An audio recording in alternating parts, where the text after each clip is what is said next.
Good afternoon, ladies and gentlemen. It's us, I think. There's some impersonation of us. Yes. Today we're going to have a quick chat about the Mass Effect series. Awesome. It is awesome, rather. So, if we think back to where it all began, all those years ago. At the very beginning, when it was just a dream of the speck of imaginations. Yes, made by BioWare. Do you think they knew what they were getting themselves into all those years ago? I don't think they did. No, well, we don't know, do we? We'd have to ask them, but we're not there to ask them, so... It was quite an interesting concept, the ability to run around the universe. Yeah. As your character. I mean, you were always going to be Shepard, and they always refer to it, but the face and like everything that comes with it is yours to make as you see fit. Yeah, and as you've seen, saw here, we've yes, got a monster. Well, yeah, and of course, the Geth, synonymous. All these all these different races and whatnot that you run into, throughout the game. Each one as intriguing as so. Like you've got your humans, you've got your Turians, like with Garrus that we just saw then. Yeah. And like later on, you run into like Rex, the Krogan, the Quarians, the Batarians, eventually the Asari, all these different kinds of races, and they're all flushed out. You learn more about them as you play through the game, or shoot your way through the game, it seems. In theory. Well, yeah. I tend to blunder about, but whatever takes your fancy as a strategy to work for you. Well, yeah, and you run into all these different characters as well that will eventually accompany you, not just through the first game, but in any other game that comes after it. So, for example, here we've got Liara. Yeah. And eventually, she's in a bubble. Yeah, she's in a bubble, and eventually, she's in 2, and she can. And if you've got into a relationship with her in 1, it carries on to 2, and then it carries on to 3. Yeah. Even the smallest of decisions in 1, which you wouldn't think possible, can affect the outcome on 3. Oh, well, absolutely, of course. I think in hindsight, if you've got all the way through 2 and 3, and then you go back to 1, you know everything now. What's going to happen? What could potentially happen? How one choice can affect so many different connotations in the next couple of games. It's it's definitely one of the better series that have come out, as far as I'm concerned. And the overall story arc of how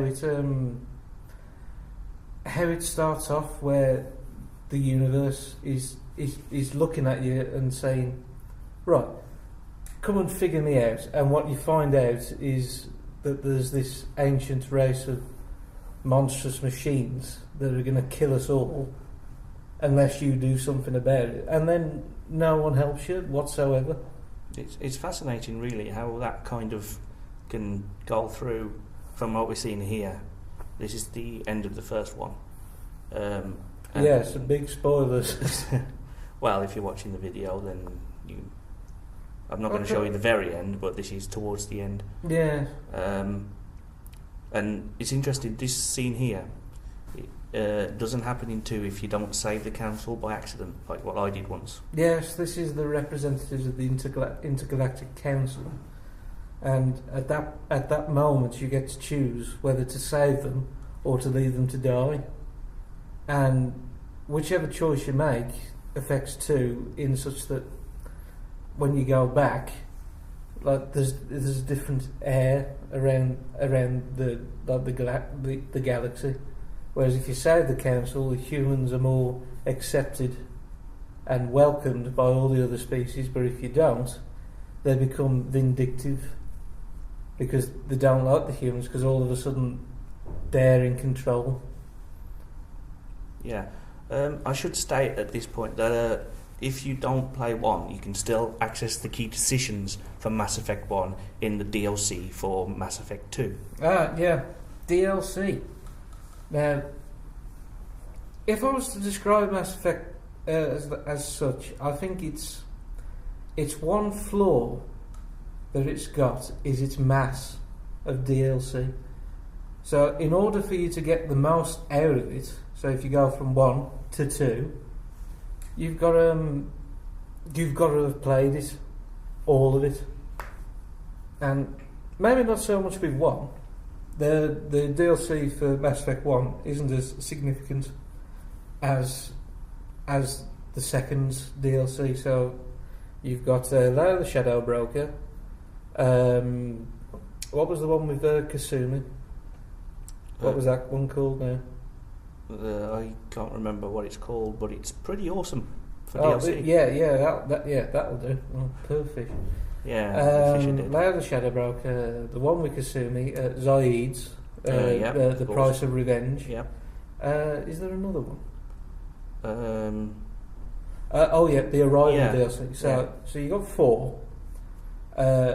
All 4 of these, if you don't do it and then go on to Mass Effect 3, the story is somewhat hindered, as it were, as it can't progress as well, which is a shame, really. It means that the player's got to invest not only time and effort, but also money into acquiring it all. Yeah, it is one of the most not physically, but mentally taxing games out there. And that's kind of why I like it so much. It's also simplified in terms of Mass Effect 2, it's definitely simplified as you progress through the series. So in 1, the menus and everything was all nice and everything, and you could find lots of different armour. But in 2, that sort of changed around, and it becomes a little too simplified, as it were. It is a bit. Because you only get... so you can customise your armour and whatnot, that's all very nice. But you only get, several of the guns that in Mass Effect 1 you could have the same make of gun, but slightly better. And there was lots of them. There was lots of different sniper rifles that could do exactly the same thing, but in a different way. So one could really put out some firepower, but be all shaky, and another ones were very weak but very stable. Yeah.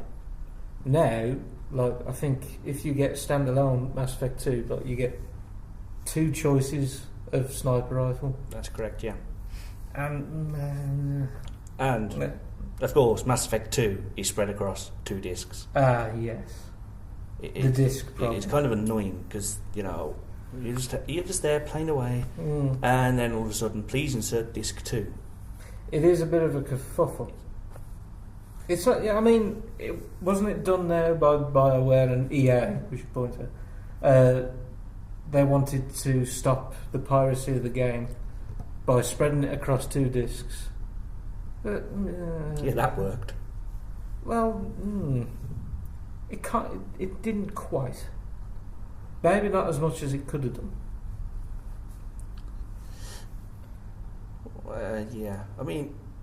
Of course, the DLC we mentioned does lead to character loyalty, which makes the ending of 2 a lot easier.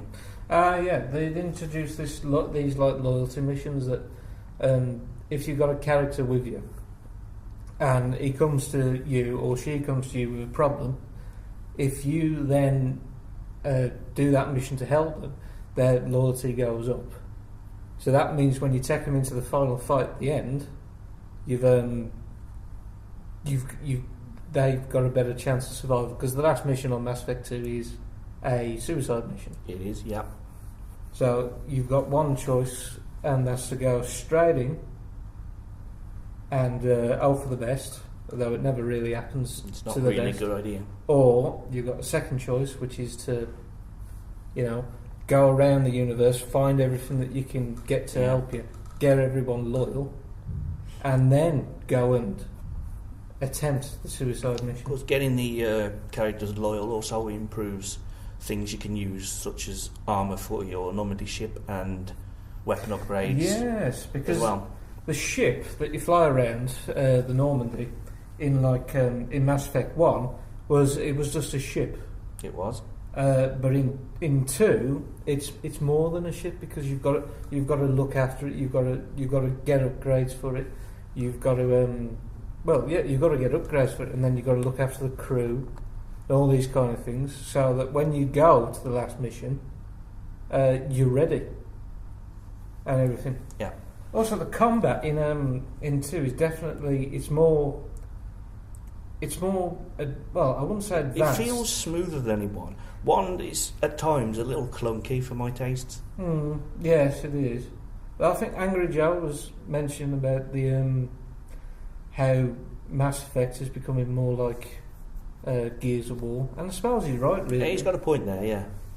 Because I mean, it kind of devolves away from the RPG elements to the point where, like, if you go to 3, you can select your experience of the game, and you can either turn off all RPG elements and just make it a shooter. Or why would you want to do that? Yeah, that kind of defeats the object. A brief moment ago, you saw the red flame in the corner. That's a decision-based engine.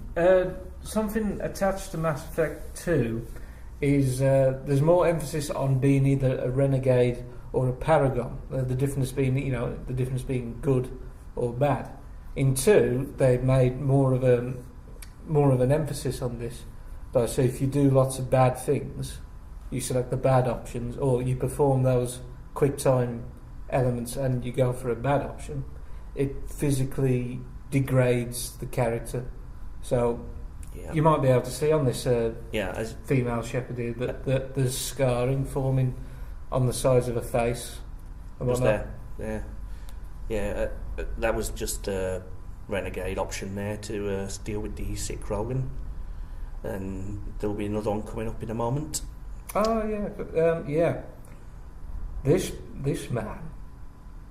These are Solarians, by the way. Dr. Morden Solus is on the right. He's one of my favourite characters.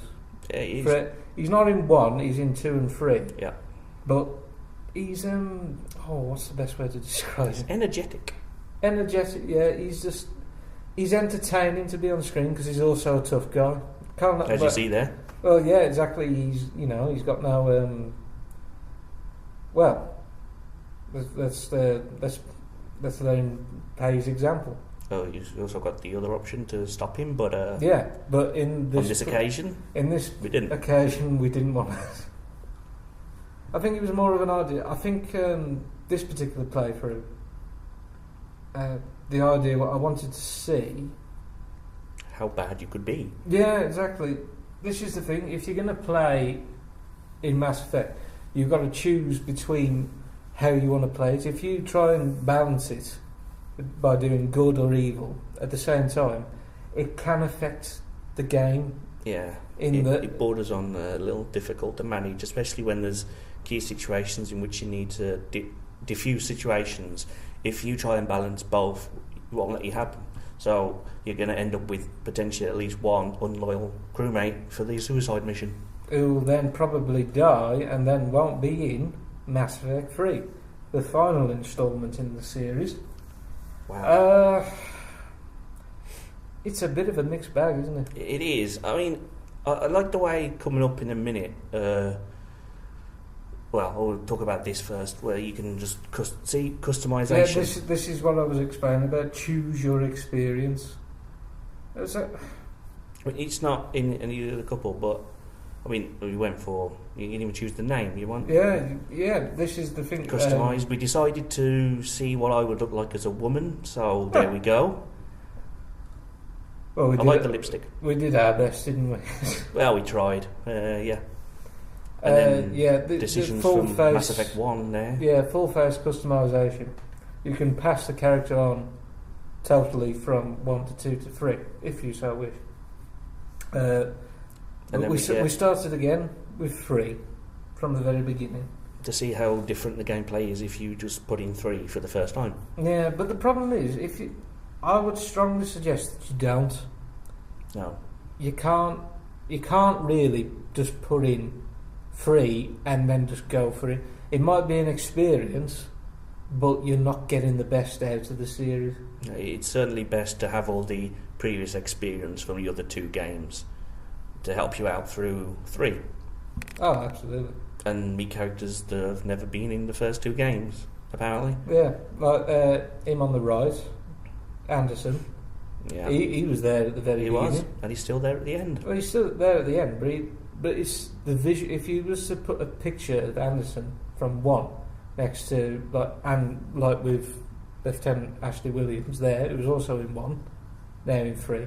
If you put their images next to each other, the juxtaposition is incredible. It's definitely an example of how far the industry has come in terms of being able to portray these characters and these images in such startling detail. 3 is definitely the better looking. Well, actually, no. I prefer slightly the look of 2. It feels fresher, and this feels a little, I don't know, a little darker. Is it like less shiny? Yeah, it's darker and less shiny. 2 is definitely shiny. Like someone's taken the top layer of gloss off and said, nope, that's too much. Yes. And this is the bit I was going to mention before. I like the way that it introduces you to the game as if you've A, never played it before, B, to break you in gently to what the controls were like in the other games. I like that element of it. Whereas also, it's the story arc, isn't it? In 1, it was about discovering that the Reapers were coming and stopping them. 2, it was about doing the same thing, except they're getting closer. And then 3, it's happened. They've, deal with them. They've landed on Earth and they're tearing the place apart. And then you've got to go back on the ship, go across the universe, and unite everyone, like all the characters, all the races from the 2 previous games, so you can get in for the big battle. Yeah. At the end. Which boy, do we need them. Yeah. And of course, there's a because you're going through all this and you're developing, your armada of ships and all of this stuff.